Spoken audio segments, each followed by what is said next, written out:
Yang menjadi kegelisahan saya adalah tentang bertemu dengan Rasulullah.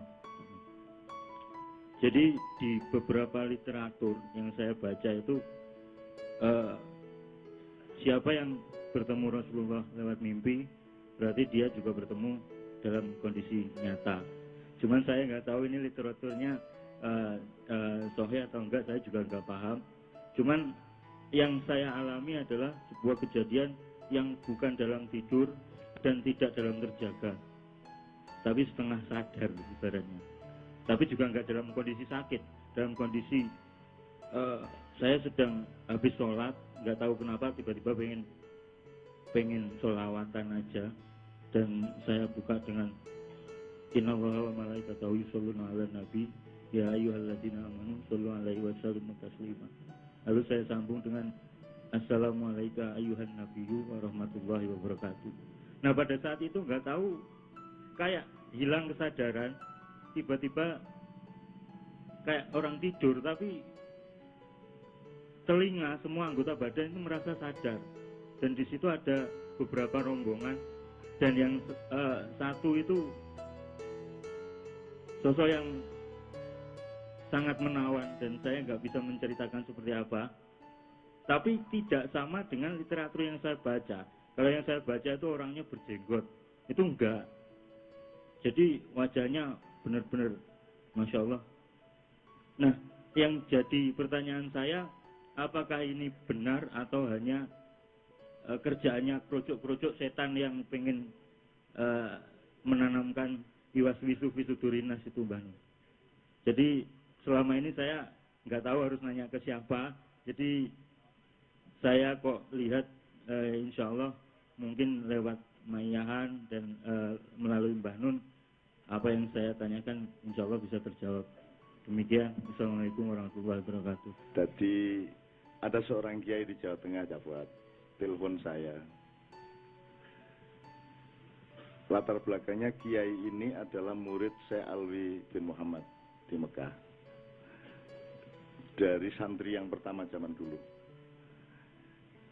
Syekh di Mekah ini kalau ingin tanya apa-apa ke Rasulullah itu minta tolong kepada kiai Jawa Tengah ini, karena beliau memohon perjumpaan dengan Rasulullah tidak pernah berhasil. Sementara yang selalu berhasil ditemui Rasulullah itu adalah kiai kita ini. Nah, saya coba pelajari kiai ini, misalnya gini, ada beberapa kemungkinan di mana Anda kompatibel dengan Rasulullah ya. Pakai kompatibel lebih jelas ya. Jadi misalnya, Rasulullah itu Anda menjadi segelombang dengan Rasulullah karena kesucian Anda. Kesucian itu misalnya tidak makan riba sedikit pun, tidak putus suci, jadi ngentut wudu meneh, batal wudu meneh ya. Tidak menjaga mulut sedemikian rupa, menjaga perilaku sedemikian, pokoknya suci. Jadi kompatibilitas terhadap Rasulullah itu berdasarkan aura kesucian. Ada lagi seperti Pak Yai tadi, itu punya kemungkinan kompatibel terhadap roh-roh suci termasuk Rasulullah atau Nabi Yunus itu karena penderitaan, karena kelaparan, karena kesengsaraan hati dan seterusnya. Jadi saya kira Rasulullah itu azizun alaihi ma'an itu, maka ada rumus bahwa ada kemungkinan bisa segelombang sama Rasulullah kalau Anda berada di dalam tingkat penderitaan tertentu yang tidak ada buruknya. Kan penderitaannya kan suci tadi, gak oleh wesel, gak iso mangan, tapi itu kan APN itu. Nah, kemungkinan yang lain sangat banyak. Bisa karena kamu tekun bekerja, bisa karena kamu sangat menomorsatukan ibumu. Nek perlu kok dilatih sikile. Itu juga sebuah klausul yang membuat kamu bisa mengakses ke gelombangnya Rasulullah atau orang-orang suci yang lain. Ada banyak sekali tempat, ada banyak sekali kemungkinan. Nah, beliau ini juga menjalani hidup sedemikian rupa. Ketekunan, kesungguhan hati, mencari sesuatu yang sejati dan seterusnya sedemikian rupa selama bertahun-tahun sampai dia melakukan perjalanan-perjalanan jauh untuk mencari kesejatian itu. Nah, apakah yang beliau temukan tadi itu Rasulullah atau tidak? Menurut saya Anda tidak perlu mencari itu. Yang pertama harus Anda cari adalah sing elek apa? Selama Anda mengalami itu ono sing elek tak gak? Ono sing melanggar syariat tak gak? Gak ono. Semua kan baik, ya. Maka berhusnudzonlah, apakah itu Rasulullah benar atau tidak, ataukah Rasulullah yang diwajahkan dengan formula yang berbeda, itu terserah Allah dan terserah Rasulullah. Karena Allah dan Rasulullah itu loro-loro ning atunggil, kan gitu. Jadi sekarang yang penting Anda berposisi semoga dan husnudzon, menurut saya. Upama awakmu secara subjektif wis ya apa iku Rasulullah, wis aku yakin wis gak apa-apa. Yang tidak boleh kalau Anda menggunakan keyakinan subjektif itu Anda itu untuk bersombong kepada orang lain, untuk pamer-pamer kepada orang lain, kan itu. Sepanjang itu keyakinanmu, ya, terus dan itu berguna untuk kedekatanmu kepada Allah dan Rasulullah, ya wis gak apa-apa menurut aku. Bener gak bener kan tidak ada objektivitas material sebenarnya, Mas. Misalnya awakmu ngomong kok, tapi kok gak jenggoten lah, ya pas mari dicukur ya iso. Kok ruwet sampean itu. Lah iya, wong jenenge wong jenggoten kadang dicukur kadang gak lah iso atau. Tetapi yang mungkin indikatornya, Anda harus punya kepekaan terhadap cahaya. Dalam banyak gini, saya pernah di sebuah kampus di Sulawesi menjelaskan kepada mereka betapa para pelaku karikatur di Denmark itu menghina Rasulullah sedemikian rupa, dan saya membawa file-filenya, saya jelaskan kepada publik pakai layar, pakai LCD dan seterusnya. Jadi saya mensimulasi, saya tahu kemarahan Anda kepada orang yang menghina Rasulullah, tapi saya tanya sama Anda, termasuk saya tanya kepada Hizbut Tahrir, menurut Anda Rasulullah marah apa tidak dihina seperti itu? Semua menjawab Rasulullah tidak marah. Fa'fu wasfahu kalau Rasulullah. Gak kira terus sapa emang? Gak kira Rasulullah ngono, gak kira. Gak mungkin ya Mas ya. Jadi kita marah, tapi ketika kita ditanya tentang kira-kira Kanjeng Nabi muring-muring tagak, semua orang 100% menjawab gak. Kanjeng Nabi gak kira muring-muring. Gak kira, mesti ndongano apik kayak kiai-kiai Gontor sing ngusir aku iku, Mas. Apal aku. Ya aku diusir itu ya wajar, aku salah. Aku ini ya melanggar aturan, pada waktu melanggar itu nabrak lah. Ya demo ya macam-macam, nyolong wedhus terus ya karu-karuan. Beliau mengalami tahun 67 itu, dan beliau termasuk elit-elitnya lah. Saya kan pasukan-pasukan pinggiran, melok rapat kene gak melok rapat revolusi, mari ngono kene memanfaatkan anak kita. Jadi peduse Bu Haji itu tak colong, tak beli karo arek-arek. Ya apa itu konangan ternyata walah. Akhirnya ya. Lah ya apa nganjan arek pesantren gak tau mangan enak ya. Ndelok wedhus kan tertarik gitu. Ya apa meneh gitu. Kan dalam situasi di mana tidak ada hukum kok, darurat kok. Itu secara agama belum tentu salah gitu loh. Tapi ya wis anjane diusir wis aku mulai wis. Ya apa meneh, dan saya tidak pernah punya masalah dengan Gontor. Pak Yai Gontor dan Gontor tidak pernah punya masalah sama saya. Selama saya diusir, saya juga deket. Wong saya diusir, saya pindah ke Ponorogo. Hari berikutnya saya Gontor lagi kok. Seminggu di sana karena tamu punya hak seminggu. Tak manfaat kok. Jadi aku biasanya di pondok itu taat sebagai santri, aku sebagai tamu mulia atau tamu Pak. Wah, aku keliling ronorin nang masjid, nang omahe sapa tak keliling-keliling, pokoknya aku memanfaatkan dan menikmati Gontor sebagai tamu yang mangan gratis, ya atau dihormati, wong terikat oleh ikramu duyuf kan gitu kan. Itu ceritanya dawa dan mengasihkan. Saya diusir itu merupakan keindahan hidup saya. Luar biasa. Nek aku gak diusir, aku gak kene saiki. Aku paling dadi mantune Pak Zar, mantune kiai atau terus dadi dosen di kono, paling aku pol wis akhirnya gak dadi penulis, gak oleh bojo Novia sampai terus. Gitu. Jadi min haitsu la yahtasib. Jadi Anda jangan pernah menyesali apa yang Allah sudah tentukan. Yang harus Anda kerjakan adalah mencari nikmat di baliknya, mencari hikmah di baliknya. Begitulah Allah kan gitu. Pokoknya husnudzon terus Mas kepada Allah gitu ya jawaban saya. Saya teruskan sedikit cerita mengenai Sulawesi itu. Ketika saya menjelaskan mengenai karikatur yang menghina Rasulullah itu, ada ketua MPR Mandar. Mandar itu sebuah kerajaan yang ada dewan sesepuhnya. Jadi ada raja dengan strukturnya dan ada semacam mustasarnya. Nah, ketua MPR-nya tuh moto-moto memfoto saya, dan di foto-foto itu ada Rasulullah di sampingnya LCD saya itu. Lu kok tahu Rasulullah? Kalau ngelihat gamisnya, lihat bentuk badannya, lihat bungkuknya, lihat lihat gesturnya, itu Rasulullah. Cuman wajahnya cahaya. Jadi kalau saya nikmati sebagai estetika. Pokoknya sampean saiki njaluk meneh, soporo ditemoni meneh, tapi sampean harus mengembangkan kepekaan terhadap cahaya. Karena salah satu ciri Rasulullah adalah zatun nur, adalah zat yang berupa cahaya itu. Nah, nek sampean bertemu dengan cahaya, ya wis bah Muhammad tak duduk mesti Muhammad dong, cahaya kok. Kan Allahu nurus samawati wal ardh, mesti Muhammad. Itu yang saya ingin omongkan mengenai Maulid Rasul. Kalau Maulid Nabi sejak Iqra, kalau Maulid Rasul itu sejak Kun kalau saya. Jadi kalau Nabi itu kan naba, yaitu literer, itu kan tekstual kan gitu. Tapi kalau Rasul itu kan empirisme. Jadi angin berhembus, hukum alam, gravitasi, itu adalah duta kehadiran Allah. Dan itulah Muhammad sebenarnya.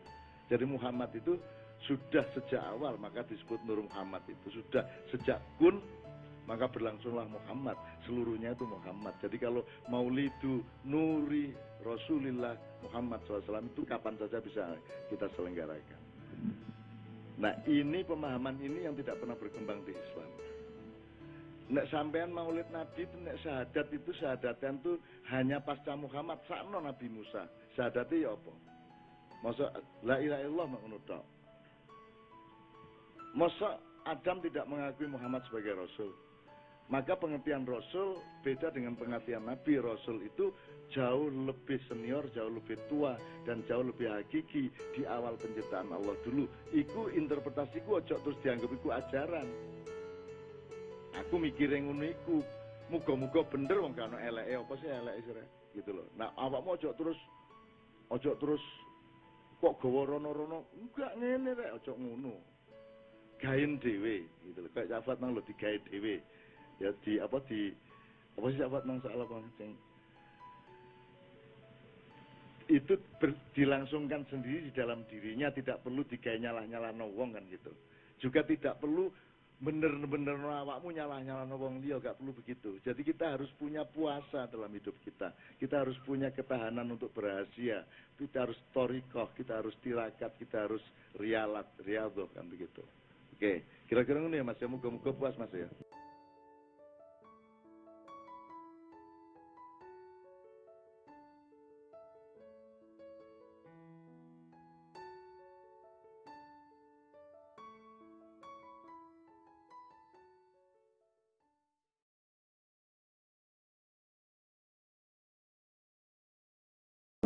Ya, yang lainnya semua saya maafkan. Yang dua, saya nggak bisa berkata apa-apa sebelum dia bertobat dan menyelesaikan urusannya sendiri. Ini Rajab nih, Rajab bulannya Allah, Syahrullah. Banyak istighfar. Banyak istighfar bulan ini. Ya, banyak istighfar bulan-bulan ini. Dan banyak memaafkan. Saya pun insya Allah akan membuka diri. Saya minta maaf kepada setiap kalangan yang dalam setiap kesempatan pasti saya banyak salahnya, saya minta maaf. Ya, kalau ada yang perlu diselesaikan silahkan datang. Jangan bicara di belakang. Kalau di belakang tuh saya nggak tahu. Datang pada saya. Udah pasti saya nggak tahu kalau di belakang itu. Ya, jadi kalau Anda punya persoalan dengan saya atau dengan siapapun, jangan di belakang, nggak akan nyampe Joni. Datang bicara, selesai. Daripada Anda bingung sendiri, nyampein sana, nyampein sini, Anda pusing sendiri. Akhirnya Anda kumpulin maksiat, nggak selesai-selesai dosanya. Dan Anda ajak orang lain berjamaah dosa. Mendingan datang. Saya kemarin buka Instagram. Ada curhat seorang suami istri. Minta solusi. Ustadz, saya baca itu. Kadang saya baca beberapa kesempatan. Ustadz minta pandangan. Saya dilarang kakak ipar saya datang ke kajian Ustadz Adi Hidayat. Katanya ustadznya ajarannya radikal. Terus kakak iparnya bilang, saya kenal Ustadz ini sejak di Kairo. Saya tahu dia. Padahal saya pun gak pernah belajar di Kairo. Kan? Saya tuh kuliahnya di Libya, Joni. Saya nggak pernah kuliah di Kairo. yang pernah saya lakukan talaqi tafsir pada Syekh Tantawi Jauhari sampai dihadiahi kitab ini. Ini kitab dari guru saya yang mulia. Saya belajar langsung dari beliau Syekh Muhammad Tantawi itu. Saya belajar dari beliau, saya ikuti sampai ke Iskandaria. Yang tahu saya di situ cuma 3 orang. Ya, tiga-tiganya sahabat saya, Sandi Rizki, ya, kemudian Biogen Akbar, Ikhwan Nugraha, itu teman-teman saya semua. Tambah 1 Syekh Hafid orang Afghanistan yang pakar hadis sampai saya dihadiahi bagan hadis beliau yang merangkum kurikulum di sana. Ya, Anda bayangin saya aja diundang ke Al-Azhar, ketemu Syekh Al-Azhar, teman-teman saya Syekh Al-Azhar, teman-temannya udah kumpul di sini. Saya sahabatan sama alumni Al-Azhar. Orang Al-Azhar ngundang saya, ngundang ceramah di sana, saya Al-Azhar juga mau ketemu. Orang sana nyebut saya moderat, orang sini nyebut radikal. Dia belum minum susu itu. Dia salah info, makanya datang daripada di belakang dapat info nggak jelas. Gitu. Jadi biasakan diskusi, klarifikasi, tanyakan. Jadi kalau kumpul-kumpul begitu capek nantinya. Ya, yang saya akan angkat tangan cuma 2 golongan. Saya serahkan hisabnya kepada Allah. 1 yang menyebut saya pelaku bid'ah. Itu saya serahkan hisabnya kepada Allah kalau dia tidak bertobat. Karena itu berat di hadapan Allah. Karena pelaku bid'ah tidak akan berjumpa dengan Rasulullah SAW. Saya mimpi sudah ketemu. Dan banyak dimimpikan orang bertemu dengan Rasulullah. Lalu Anda menyebut saya pelaku bid'ah, maka bagaimana cara saya bertemu dengan Rasulullah SAW? Tapi saya masih menahan. Kalau Anda masih bertobat, selesai urusan saya. Tapi kalau tidak, saya serahkan hukumnya sama Allah. Saya nggak mau bilang apa-apa. Itu saja. Yang kedua, orang yang menghambat orang yang ingin memperbaiki diri belajar dengan saya. Karena kata-kata atau kalimat-kalimat atau informasi yang tidak pantas, saya serahkan hisabnya kepada Allah. Ya, yang lainnya semua saya maafkan. Yang 2, saya nggak bisa berkata apa-apa sebelum dia bertobat dan menyelesaikan urusannya sendiri. Karena berat bagi saya. Kalaupun memaafkan, tapi kalau menghambat orang lain disebut pelaku zalim. Al-Baqarah 114. Wa man azlamu mimman mana'a masajidallahi ayyuzkara fiha ismuhu wa sa'a fi kharabiha. Siapa orang paling zalim disebut oleh Allah paling zalim di muka bumi yang menghambat orang lain untuk mendapatkan zikir di masjid. Di antara zikir itu belajar, salat, belajar, taklim itu zikir. Ada orang menghambat orang lain, kamu jangan taklim, kamu jangan belajar, dia begini sementara dia nggak tahu hakikat yang sebenarnya. Allah menyebut makhluk itu paling zalim. Lantas bagaimana saya mesti bersikap? Saya nggak tahu. Makanya jangan, Allahu Akbar. Jangan cari masalah yang seharusnya tidak dilakukan. Ya. Yang lain saya maafkan. Nah, kalau ada apa-apa cerita, ada utang, ada apa, kalau saya bisa saya bebaskan. Kalau saya bisa bantu, saya bantu. Ya hidup saya terbatas, kok besok meninggal juga. Mungkin antum duluan, saya belakangan bisa. Bisa terjadi. Ya, atau terserah lah. Gitu. Atau terserah. Ya, jadi sudah jangan banyak cari maksiat. Nah. Kalau yang 2 tadi saya serahkan urusan sama Allah. Yang menyebut saya bid'ah, atau yang kedua yang menghambat orang lain untuk mengaji tanpa alasan yang jelas. Sehingga orang itu tidak mendapatkan kebenaran. Bahkan ada yang berbahaya sehingga membuat orang itu benci dengan saya padahal nggak kenal saya.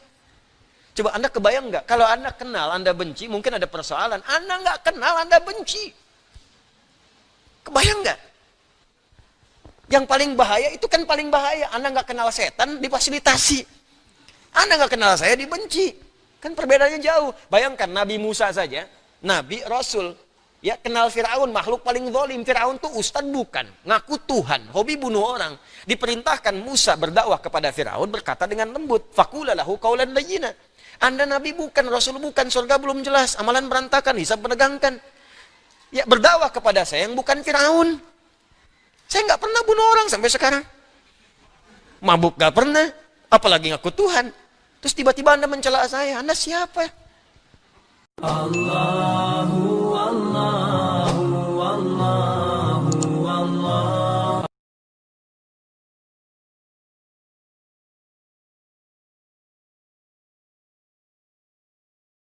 Kayak Sayyidina Utsman, malah Sayyidina Utsman lucu. Dia tuh dikepung orang Khawarij jelas mau bunuh. Ada Sayyid Hasan, saya itu hafal betul sejarah itu. Ada Sayyid Hasan anaknya Sayyidina Ali, ada banyak sahabat. Sayyidina Utsman di rumah baca Quran.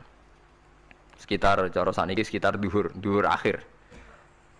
Diingatkan, ya Amirul Mukminin kau mau dibunuh sama orang Khawarij, mbok Anda keluar dari belakang. Atau kita ini Anda perintahkan untuk melawan mereka, pasti kita lawan dan kita pasti menang. Jadi Sayyidina Utsman, ora. Aku iki poso ya. Poso sunat. Terus jare ngomongnya kan janggal pancen ngendikane wali wae aneh. Hubungannya napa jenengan poso mbek dikepung lho. Mau Nabi ku metuki aku ning jendela iki. Wa akhbaroni ya Utsman satuftiru ma'i. Man, engko kowe buka mbek aku. Dan Nabi oleh ketika dia lucu kan. Engko kowe buka. Jadi artinya engko iki aku mati pas maghrib mung janjine Nabi dijak buka bareng. Lah lucu ora akan ditebak. Ya akhirnya beliau tidak melakukan perlawanan, sekabudut. Jadi itu sahabat-sahabat. Mereka itu biasa tertanam inna sholati wa nusuki wa mahyaya wa mamati. Kue urip yo ora roh sebabe. Saiki sampean tak takoki, kena apa umure mung nganti 40 tahun? Kue roh sebabe? Ora roh. Kue aja anut dokter, anut wong-wong. Kita hidup karena kita sehat. Kalau Anda sehat terus hidup, kenapa Anda bisa menentukan durasinya? Kesehatan begini itu bertahannya berapa? Kan yo ora iso jelasno. Wong kerja sehat tidak urip lho, omongan kok ngono. Lah iya setelah sehat itu durasinya berapa? Kalau Anda pintar kan harusnya bisa ngitung. Ternyata kita tidak pernah tahu kan kenapa ada yang hidup 90 tahun, ada yang 40. Jadi walhasil kita urip yo ora sebabe, kita mati yo ora sebabe. Namung roh kabeh ku lillahi rabbil alamin. La syari kala. Mulane ngendikane ulama-ulama urip iku wis ibadah. Mergo kowe dadekno ngerti nek iku kersane Allah. Kowe mati ya wis ibadah. Angger kowe ridho mergo iku nunjukno kowe percaya nyerah ambek kekuasaane Allah Subhanahu wa taala. Tapi nek urip pemprotes mbek Allah matimu protes, kowe termasuk wong sing dihitabi Allah, kowe aja mengerakno aku, aja manggon langit bumiku. Malam yardo bi qodoi walam yasbir ala balai falyatub robban siwai wal yakhruj min tahti ardi wasamai. Jadi wong sing ora setuju keputusanku ngendikane pangeran, aja nganggep aku pangeran, aja manggon bumiku, aja manggon langitku. Lara gawe manggon ndi. Diusir presiden kok jek iso ngomong. Bumine sapa ngusir-ngusir padha ora melok gawene. Nah diusir pangeran. Bar no. Suma inaku mengkono li sak temene sira kabeh badhe dalika sause mengkono-mengkono kabeh iku lama yutuna iku mati kabeh. Sause urip ge mati. Ya bolak-balik nunjukno kamu ndak siapa-siapa. Masa wong Amerika top ya mati, petinju sing kondang ya mati, para pembunuh ya napa? Mati. Cara Abu Bakar apa diobati ngoten. Ya Abu Bakar tak undangno dokter, engko ben jenengan mari. Takokane Abu Bakar, lah dokter iku mati ta ora? Jeng sampean nggih mati ya padha wae ya repot. Orang Abu Bakar atau Bib Amrodoni, orang dokter malah loro. Tapi ya coba tiru, orang mako. Itu takuan kok sih ini. Kalau udah no dokter, lah dokter itu bisa mati tau racun dari takuan. Dia mati bah, yus podo aja. Itu rasa udang. Mau sok nambani wong nolak mati kok dia apa mati? Ya tapi nggak gue ilmu ngono ya dokter gak payu. Yes. Semain aku mengkono li sak temene sira kabeh badhe dalika sause mengkono-mengkono iki urip iku lama itu na mati kabeh. Semain aku mengkono li sak temene sira kabeh yaumul kiamat ing dina kiamat tupasuna iku den tangekno kabeh lil hisab krana hisab wal jazai lan piwales. Walakot khalaqna lan teman-teman gawe sapa ingsun faqakum sak duwe sira kabeh sapatara iku ing 7 pira-pira dalan. Sapa samawatin tegese 7 pira-pira langit. Utahe tara iku jamu tarikatin jam elafat tarika. Li annaha karena saat temene langit utawa li annaha li annas sama iku turukul malaikati pira-pira dalan lintasane malaikat. Wa ma kunalan ora ana sapa kita anil khalqi sanging gawe tahta utawa anil khalqi sanging penciptaan to isine makhluk tahta kang isore sama iku hafilina iku lali kabeh. Aku iku gawe donya sak isine macam-macam ora tau lali, sisteme sak rezekine sak macam-macam ora tau lali. Mulane Nabi Musa nangke tangklet mbek pangeran. Gusti, kula niku kepen tangklet mbek jenengan. Ndak jenengan tenan ngeke rezeki wong sak donya. Carane piye, Jar? Terus walhasil Nabi Musa kon nuthuk watu. Watu dituthuk pecah. Kon nuthuk meneh, pecah meneh. Kon nuthuk meneh, pecah meneh sampai ping 7. Tengah-tengahe pecahan terakhir ana kewan uget-uget lemah. Ning kono iku ya mangan, ya di anak bojo, ya damai. Jare Nabi Musa iki ambekane piye? Mangane konti. Terus jare pangeran, ngerti to sak kowe? Ya aku ora lali, mulane ya iso di anak turun jare. Kewan sing ning jero watune ya duwe anak turun. Mulane kula nate cerita pas ngaji hikam njing niki kita korup ketemu pangeran jing ben. Niku dawuhe Sayyidina Ali, dawuhe sahabat, semua sahabat nate dawuh niku. lauku sifal ghata mastatu yaqinan. Temak sing masyhur iku sing masyhur dawuh iku Sayyidina Ali. Umpama masuk ben kiamat, aku roh langit bumi, roh malaikat, imanku gak tambah. Jare Sayyidina Ali saking pedene secara ilmu. Lah kok kan tambah sepundi? Misale nggih, kula nyontokno nggih. Ini nyata. Misale jeng ben kula mati. Sayyidina Ali jeng ben kapundhut sedanten. Jare sahabat nggih guyonan ngene. Misale malaikat ning langit nyeritakno kekuasaane Allah, ning langit ono Zabarjat. Wah, hebate pol Zabarjat, ono marmer rupane biru, ono giok. Wah, langit hebat, ajaib. Gak ono ning bumi ngono. Kalau langit itu terkenal gone Zabarjat, gone Zamrud, gone Virus, gone batu-batu mulia.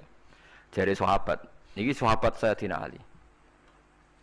Lha ya iku nunjukno apa? Malaikate ditakoki iku nunjukno apa? Nunjukno kekuasaane Allah. Sayyidina Ali cerita, ning bumi iku ana nyamuk. Ya nyamuk elek ya nyamuk. Kuwi iku cuwilik, ana bolongane. Ya meteng. Ya ana ususe. Ususe ya ana kumane. Wah iku ora iso ana wong gawe. Mesti kekuasaane Allah. Akhirnya malaikat mandu-mandu iku ya aneh juga, iku ya ajaib juga. Wah, jadi setiap cerita hebat ning alam malakut, ning alam langit ya iso diceritani hebat ning alam bumi, karena malaikat ya ora iso bayangno gawe nyamuk, ora iso bayangno gawe cacing. Lha nyamuk ya selingkuh kan, ya ana alat kelamine, wong padha cilike ayo. Alat kelamine ku ya ana urate ayo misalnya. Iku berapa ribuan. Gawe urate gajah cek gampang, urate napa? Nyamuk. Ya meteng. Engko ndoke ya ana pori-porine ning jero. Ora gawe ku piye? Lho misale kebek malaikat cocokan ngono, malaikate mesti gawok. Padha aneh kan. Mulane aku ora kepengin ning alam malakut dari sahabat wis cukup ayat ning bumi. Mulane kira usah kepengin dadi Abu Yazid Al-Bustami muter-muter ning langit. Mulane kula ora seneng dadi wali sing munggah ning langit, tak pikir ora ana gunane.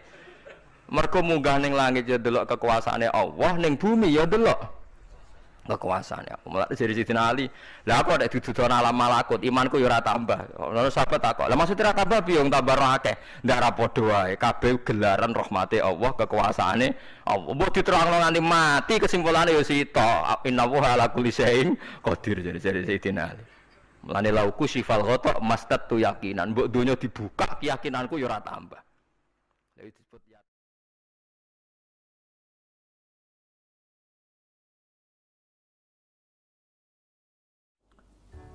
Assalamualaikum Ustaz. Waalaikumsalam warahmatullahi wabarakatuh. Saya ingin tanya, apakah mimpi dapat dipercaya?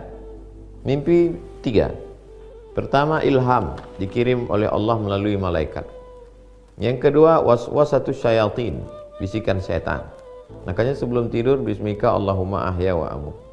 Qul huwallahu wa falaq wa binnas, Al-Fatihah, tiup ke tapak tangan, hembus, sapukan ke muka, ke kepala, miring ke arah kanan. Ikuti sunnah-sunnah. Berwuduk dulu bagus. Apalagi sholat sunat witir sebelum tidur, baik, supaya jangan diganggu setan. Ada lagi mimpi yang ketiga, at-ghalsu ahlam, bunga-bunga tidur. Proses berpikir siang tidak selesai, terbawa berlanjut di tengah malam.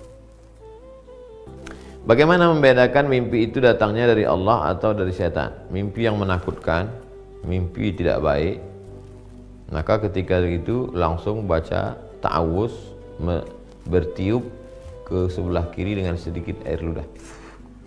A'udzu bikalimatillahi tammati, a'udzu billahi samil alim minasyaitonir rajim, a'udzu bikalimatillahi tammati min kulli syaitani wa hamati wa min kulli ainil lam, ke arah sebelah kiri.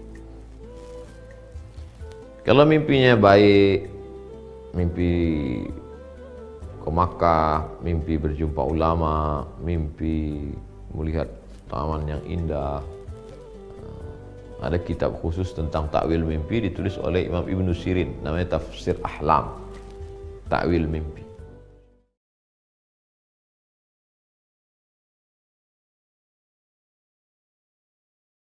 Siapa-siapa yang pernah bermimpi bertemu Rasulullah, maka sesungguhnya dia akan melihat Nabi Muhammad secara langsung. Ini kan kabar gembira. Dan menambut Nabi secara langsung ini istimewa, nikmat dari Allah Subhanahu wa taala. Wala yatamatsalu syaitan mubi, setan tidak akan bisa menjelma menjadi aku. Sebelum kita berbicara tentang mimpi Rasulullah, kita lanjutkan satu hadis lagi Ini justru malah digabungkan tentang mimpi Rasulullah, kemudian tentang berita bahwasanya mimpi adalah bagian daripada kenabian, bagian berita kegembiraan tentang sesuatu yang telah terjadi, sedang terjadi atau akan terjadi. Jadi mirip seperti wahyu tadi, tapi bukan wahyu. Wa an Anas radhiyallahu taala anhu, diriwayatkan dari Sayyidina Anas radhiyallahu taala anhu anin Nabi, dari baginda Nabi sallallahu alaihi wasallam, qala, beliau bersabda, man ra'ani fil manami, barang siapa yang melihatku di dalam mimpi, faqad ra'ani, maka sungguh dia telah melihatku secara sesungguhnya. Kan kabar gembira tadi, sesungguhnya fa inna syaitana, karena sesungguhnya syaitan la yatakhayyalu, dalam riwayat la yatamatsalu bi, karena setan tidak bisa menjelma jadi aku. Jadi kalau ada orang bermimpi bertemu Rasulullah, ketahuilah itu benar. Tidak ada setan menjelma menjadi Rasulullah di dalam mimpi seorang hamba. Wa ru'yal mu'mini juz'un min sittatin wa arba'ina juz'an minun nubuwati, dan mimpi yang dilihat oleh seorang mukmin, mimpi yang benar tadi, satu daripada 46 bagian kenabian. Bilangan 46 sebagian mengatakan tidak ada yang tahu kecuali Allah dan Rasulnya. Hanya maksudnya mimpi baik yang kau lihat di dalam tidurmu itu adalah kegembiraan yang Allah berikan, atau kabar gembira yang Allah berikan kepadamu, baik kabar gembira tentang yang lalu, misalnya melihat kakek berada di dalam surga, bergembiralah. Melihat ibunda di dalam surga, bergembiralah, padahal ibunda ini berita ibundanya telah meninggal.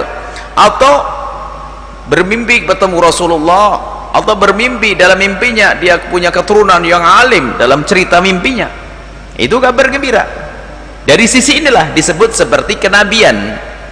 Bukan berarti seorang yang telah bermimpi lalu menjadi nabi, bukan, karena kenabian sudah ditutup bersama wafatnya baginda Nabi SAW, selesai. Tidak ada wahyu lagi turun setelah itu.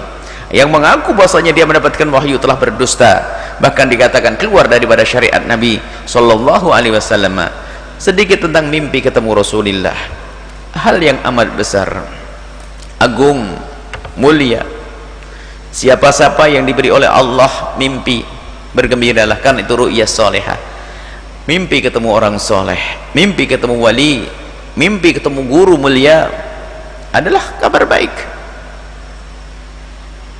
Ar-ru'ya minar rahmani wal hilmu minasyaitan. Hilm itu mimpi jelek, mimpi yang tidak baik dari syaitan. Nah, termasuk mimpi Rasulullah ini adalah nikmat besar dari Allah. Akan tapi yang menjadi masalah bukan masalah mimpinya. Orang berdusta atas nama mimpi, berdusta kepada Rasulullah dengan mimpi. Maka yang tidak pernah bermimpi jangan cerita tentang mimpi. Kemudian yang sudah pernah bermimpi secara sesungguhnya, itu adalah kabar gembira, rahasia antara dirimu dengan Allah. Nggak perlu banyak cerita kepada siapa-siapa, takut jadi fitnah di masyarakat lalu ditiru oleh orang yang fasik, akhirnya berbohonglah satu kampung. Tapi yang jelas, ke siapapun yang pernah bermimpi ketemu Rasulullah, itu adalah mubasyirat, kabar gembira dari Allah. Kemudian dijelaskan para ulama, maksudnya akan melihat Nabi secara langsung itu apa sih artinya? Banyak pendapat di dalam hal ini. Sebagian mengatakan safayaroni yaqinan aw yaqdatan, yang melihatku di dalam mimpi dia akan melihatku di alam nyata.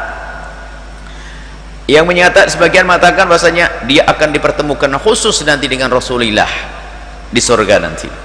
Kalau di surga banyak orang melihat Nabi, akan tapi kedekatannya itu yang berbeda-beda. Maka yang bermimpi ketemu Rasulullah waktu di dunia, maka ketahuilah itu tanda insya Allah dia bakal dekat dengan Rasulullah SAW.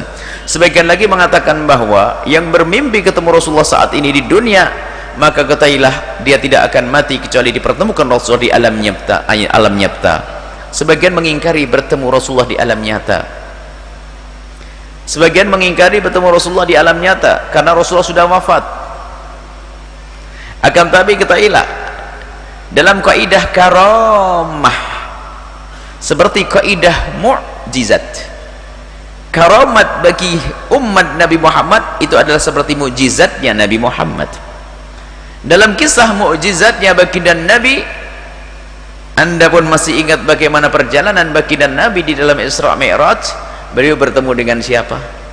Bertemu dengan para nabi-nabi dan berdialog dengan mereka. Sadar atau tidak kita kalau Nabi sudah meninggal, Nabi sudah wafat, akan tapi kenapa semuanya itu terjadi?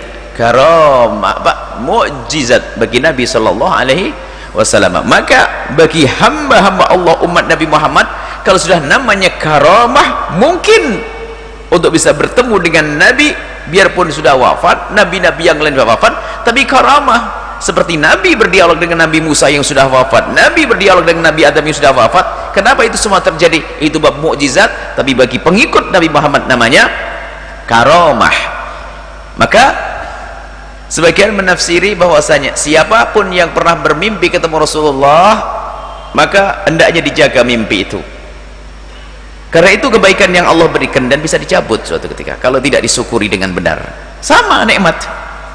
Maka cara mensyukuri adalah tambahkan kecintaan kita kepada Nabi, agungkan Nabi, jangan menjadikan diri kita menjadi sombong. Kalau terus menjaga mimpi tersebut, dijadikan mimpi itu rahasia antara dia dengan Rasulullah, maka kalau dia menjaga mimpi itu, dia akan bermimpi Rasulullah. Bahkan sebagian mengatakan yaqdatan di alam nyata. Ini. Dan jangan terlena dengan mimpi lalu menjadi sombong, sebab para kekasih Allah, nanti kebetulan hikmah yang akan kita baca ada hubungannya dengan hal semacam ini. Para kekasih Allah itu kalau sudah mendapatkan karamah, itu ketakutan. Mereka takut, terpesona dengan karamah yang Allah berikan kepada hamba tersebut, karena yang terpesona dengan karamat itu artinya telah digoda oleh selain Allah, jadi terpesona kepada selain Allah. Keramat selain Allah, apapun yang dilihat yang namanya karamat itu selain Allah. Yang memberikan karamah adalah Allah, sementara dia menuju kepada Allah, tak taunya di dalam perjalanannya menuju Allah dia terpesona dengan selain Allah, namanya karamat, terkagum. Oh, aku sudah bisa begini, oh aku sudah begini, langsung seketika itu runtuh. Makanya para kekasih Allah itu, waliullah itu kalau mendapatkan karamat itu disembunyikan seperti seorang wanita haid menyembunyikan darahnya, malu kalau ketahuan orang. Tapi hari ini ada orang setiap hari bercerita, malam ini alhamdulillah aku ketemu Rasulullah. Oh, serem banget ini kisah. Oh, disembunyikan antara dia dengan Nabi Muhammad. Ini kisah pribadi, kisah cinta antara dia dengan Rasulullah.